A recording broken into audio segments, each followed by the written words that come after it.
तो गाइज आज के इस वीडियो में बात करने वाले हैं कि अगर आपने एसी में कोई वेटिंग टिकट को बुक किया है और जब चार्ट प्रीपेड होता है और आपका जो टिकट है वो कंफर्म नहीं होता है, चाहे वो फर्स्ट एसी में हो या फिर सेकंड एसी में हो या फिर थर्ड एसी में हो, चार्ट प्रीपेड होने के बाद भी अगर आपका वेटिंग टिकट कंफर्म नहीं होता है तो क्या आप उस वेटिंग टिकट से ट्रेन में सफ़र कर सकते हैं या फिर नहीं कर सकते हैं। अगर आप ट्रेन में सफ़र करना चाहते हैं तो क्या उसके लिए आपको रेलवे कोई अलग से सुविधा देता है या फिर नहीं देता है, और आपको एसी का वेटिंग टिकट लेकर ट्रेन में सफ़र करना चाहिए या फिर नहीं करना चाहिए, सारी जानकारी आपको इस वीडियो में मिलने वाली है। तो वीडियो को एंड तक देखिएगा और चैनल पर तो चैनल को सब्सक्राइब करके बेल आइकन को ऑन कर दीजिएगा। तो चलिए वीडियो को शुरू करते हैं और आपको बताते हैं। तो गाइस सबसे पहले हम बात कर लेते हैं कि अगर आपने कोई एसी में वेटिंग टिकट को लिया है, चाहे वो ऑनलाइन लिया हो या फिर काउंटर से जाके वेटिंग टिकट को लिया हो, तो अगर आपने ऑनलाइन कोई एसी में वेटिंग टिकट को बुक किया है तो आपको भी पता होगा कि जब वो टिकट कंफर्म नहीं होगा तो वो क्या होता है कि कैंसिल हो जाता है, ऑटोमेटिकली उसको कैंसिल कर दिया जाता है और जो भी आपका रिफंड होता है वो आपके अकाउंट में क्रेडिट कर दिया जाता है।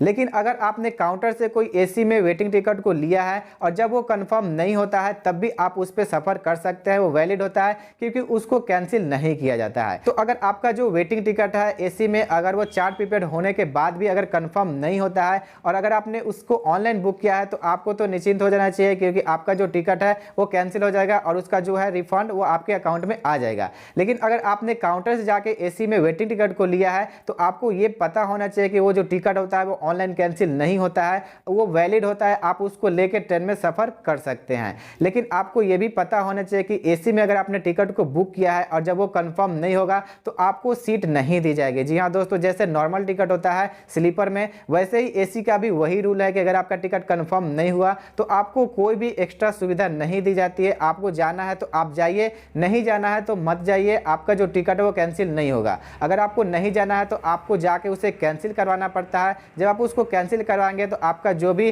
कैंसिलेशन चार्ज होगा वो काट के और बाकी आपको रिफंड दे दिया जाएगा। तो मेरे हिसाब से अगर बात करें कि अगर आपने एसी में कोई वेटिंग टिकट को बुक किया है, अगर आपको इमरजेंसी है तो आप जा सकते हैं उसको लेके, लेकिन वो काउंटर का होना चाहिए। और अगर आपको इमरजेंसी नहीं है तो आप उसको जाके कैंसिल करवा दें क्योंकि आपका जो भी रिफंड है वो आपको वहाँ पे हैंड टू हैंड मिल जाएगा। क्योंकि अगर आप एसी में कोई वेटिंग टिकट को लेकर जाएंगे तब भी आपका वही हाल होने वाला है, आप नीचे बैठ कर जाएंगे या फिर किसी से आप रिक्वेस्ट करेंगे कि मुझे बैठा लो और वहाँ पे आप वैसे जाएंगे तो आपको इतना पैसा देने के बाद भी आपको अपने मर्जी से जो भी सीट है वो नहीं मिल पाएगी और आपको ऐसे ही धक्का मुक्की करके आपको एसी में भी वैसे ही सुविधा मिलती है जैसे स्लीपर में मिलता है वेटिंग वालों को। तो आपको मेरे हिसाब से अगर बात करें तो आपको वेटिंग टिकट लेके एसी में ट्रेवल नहीं करना चाहिए। जब आप इतना पैसा दे ही रहे हैं तो आप इंतजार कर लीजिए, तत्काल टिकट बुक कर लीजिए। तत्काल में अगर आपको कंफर्म मिल जाता है तो आपको सीट भी मिल जाएगा और वहाँ पे आप जा भी सकते हैं, क्योंकि एसी में वेटिंग टिकट ले जाने का मतलब यही है कि आप फालतू का वहाँ पे जा रहे हैं, पैसा भी आपका ज़्यादा लगेगा और सीट भी नहीं मिलेगा। तो आशा करता हूँ कि आपको समझ में आ गया होगा कि आपको एसी में वेटिंग टिकट आपने लिया है तो आपको ट्रेवल करना चाहिए या फिर नहीं करना चाहिए, और टिकट जो है वैलिड होता है या फिर नहीं होता है।